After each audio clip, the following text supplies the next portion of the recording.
जीव माझा गुंतला या मालिकेच्या आजच्या भागामध्ये आपण पाहणार आहोत अंतराला ज्या माणसाने तिच्यावर आरोप केलेले असतात ते सगळं आठवत असतं आणि तो माणूस म्हणालेला असतो की या अंतरा मॅडम आहेत, यांच्यासाठीच मी काम करत होतो एवढे दिवस. इन्स्पेक्टरही म्हणतो खूप छान आहे तुमचं, मस्त प्लॅन बनवतात तुम्ही. हे सगळं अंतराला आठवत असतं. ती खूप टेन्शनमध्ये असते. इकडे घरी सुहासिनी अंतराच्या माहेरी आलेली असते. तेवढं तिथे इन्स्पेक्टर येतो. इन्स्पेक्टर येऊन सुहासिनीला बोलतो, आप यहाँ भी पहुंच गई मिस्टर खानविलकर.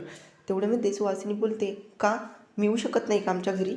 हे आमचेही लोक आहेत आणि त्यामुळे तुम्ही कोण आहात जे आम्हाला थांबवताय आमच्या घरामध्ये? हे बघा, तुमची ड्युटी आहे म्हणून तुम्ही ते करू शकता जे तुम्हाला योग्य वाटतं, आणि आम्ही इकडे तिकडे येऊ शकत नाही का?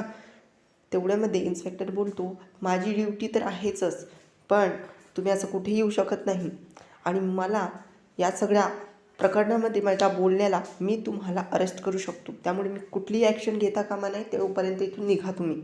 तर सुहासिनी मामींकडे रागाने पाहतात आणि तिथून निघतात. निघितल्यानंतर ते तिथे दरवाजाजवळ जातात. दरवाजाजवळून मागे फिरून पाहतात तर मामी खूपच टेन्शनमध्ये येतात. सुहासिनी ताई तर आता खूपच रागात दिसत आहेत. तेवढ्या सुहासिनी तिथून निघते तर मामी बोलते, बरं झालं गेल्या. इन्स्पेक्टर मामींना म्हणतो, काळजी करू नका, मी आहे आणि आपण सगळं नीटच केलं आहे, त्यामुळे कुठलीही काळजी करण्याची गरज नाही आहे तुम्हाला.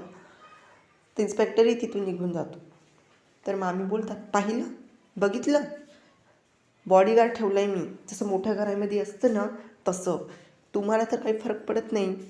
तेवढ्यात मंजिरीताई सीमा मामीजवळ येतात आणि म्हणतात, सीमे, मूर्ख झालीस का काय तू? अगं आपली पोर तिथे नांदते आणि तुला थोडं पण काही वाटत नाही, अक्कल आहे की नाही तुला? असं मामीला मंजिरीताई म्हणत असतात आणि बोलतात, जरासं डोकं चालून काम करत जा की, असे कामं करशील तर कसं चालेल? तेवढ्यामध्ये इकडे सुधाकर आणि चित्रा एका माणसाशी डील करत असतात आणि तो सगळा प्लॅन बघत असतात. चित्रा बोलते, खूपच छान प्लॅन आहे हा, आम्हाला आवडला आहे. तो माणूसही तिथेच बसलेला असतो. त्या माणसाला चित्रा बोलते, तुम्ही काळजी करू नका, तुम्हाला तुमचं सगळं काही मिळेल. खानविलकर इंडस्ट्रीज ज्या काही ऑर्डर कॅन्सल झाल्या त्या सगळ्या तुम्हाला मिळतील. फक्त तुम्हाला थोडा वेट करावा लागेल, म्हणजे पैशांचं कामच तसं असतं. तर तो माणूस बोलतो, हो ते पण आहे, पण तुमचं म्हणणं. तेवढंच सुधाकर बोलतो, हो बरोबर आहे की.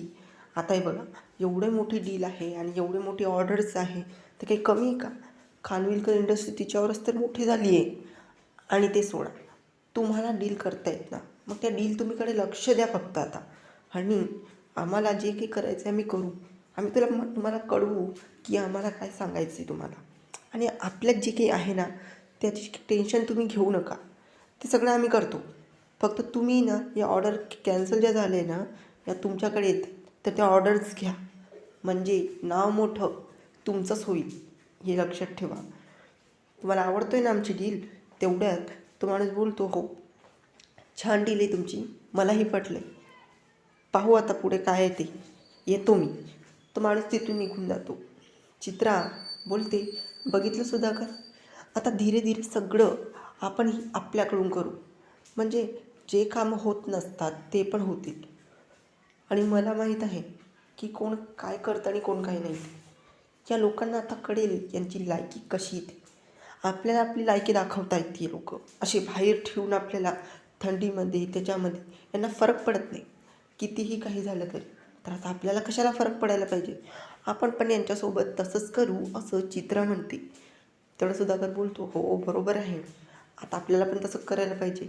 हां, आपले लोक आहेत, एवढे लोक आहे, कसं आपल्याला पण असं वाटतं ना की लोक काय काय करत आहेत, पण यांना कसलाही फरक पडत नाही, मग आपल्याला कशाला वाटायला पाहिजे.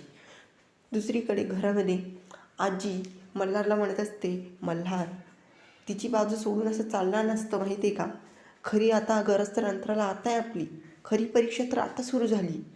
अरे लग्न करून जेव्हा सून या घरात सून बनूनच येते, तर तिचं रक्षण करणं आपलं कर्तव्य असतं, कारण की सगळे लोक आपण तिचे असतात.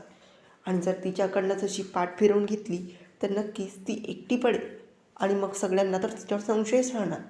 तर आपल्याला यो विचार करायला पाहिजे की तिला यामधून बाहेर कसं काढायचं, आणि बाहेर काढलंच पाहिजे.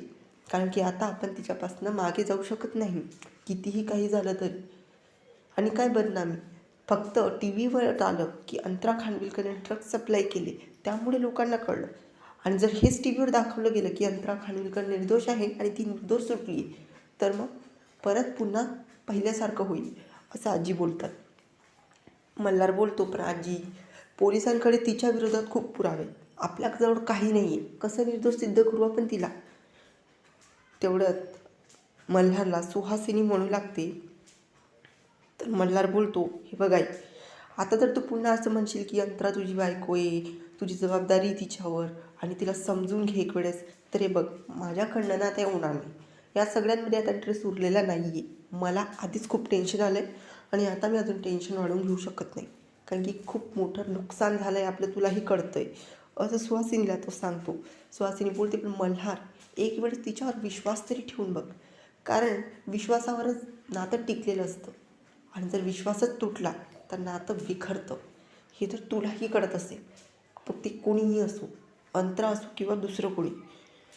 तिकडे जेलमध्ये अंतरा वकिलांशी बोलत असते. वकील बोलतात, हे बघा, पोलिसांनी कितीही विचारण्याचा प्रयत्न केला तरी तुम्ही त्यांना काहीही सांगू नका, कितीही जोरदबाव टाकला तरी. फक्त 1-2 दिवस, मग तुमची केस सुरूच झाली समजा, मग तुम्हाला कोणीही टच करणार नाही, कारण तुमचा वकील तुमच्यासोबत राहील. त्यामुळे तुम्हाला जेवढं सांगितलं तेवढंच करा. ही ॲक्शन तुम्हाला घ्यावीच लागेल. असं घाबरून चालणार नाही. जर तुम्ही घाबरल्यात तर नक्कीच ते तुमच्याकडनं सगळं काढून घेतील. जर काही नसलं तरीही तुमच्यावर संशय पकडतील. येतो वकील तिथून निघतात. तेवढ्यात मल्हारही तिथून निघायला लागतो. तर अंतर त्याचा हात धरते आणि हात धरल्यानंतर मल्हार तिच्याकडे पाहू लागतो. अंतरा बोलते, मल्हार सर, थँक्यू, तुम्ही माझ्यासाठी वकील शोधून आणला, माझी एवढी मदत करतायत त्याबद्दल थँक्यू. तेवढ्यात मल्हार बोलतो, तुलाही वाटत असेल ना की मी तुझी मदत करतो आहे, तसं काही नाही, आम्हाला तुझ्यात कुठलाही इंटरेस्ट नाही. फरक एवढाच आहे, या सगळ्या प्रकरणामधून जर बाहेर निघाली तर चांगलंच आहे. जितका वेळ तू इथे राहशील ना तेवढं आमच्या डोक्यावर ग्रहण लागेल आणि ग्रहण तर राहीलच. तेवढ्यामध्ये मल्हार तिलाही सगळं बोलत असतो. तर अंतराला खूप मोठा धक्का बसतो. अंतरा बोलते, मल्हार सर, काय बोलतायत तुम्ही, असं का बोलतायत. तेवढ्यात मल्हार बोलतो, मग कसं बोलू, तुला तर काहीच कळत नाही, घरात काय चाललं आहे, बाहेर काय चाललं आहे, तू तर इथे आतमध्ये, मग बाहेर काय माहिती आहे का, तुझ्यामुळे 11 करोडचा लॉस झालेला आहे माझा, 11 करोड त्याचं नुकसान झालेलं आहे. काय करणार, सगळ्या ऑर्डर्स कॅन्सल झाल्या खानोलकर इंडस्ट्रीच्या. आजच्या भागात एवढंच. चॅनलला लगेच सबस्क्राईब करा.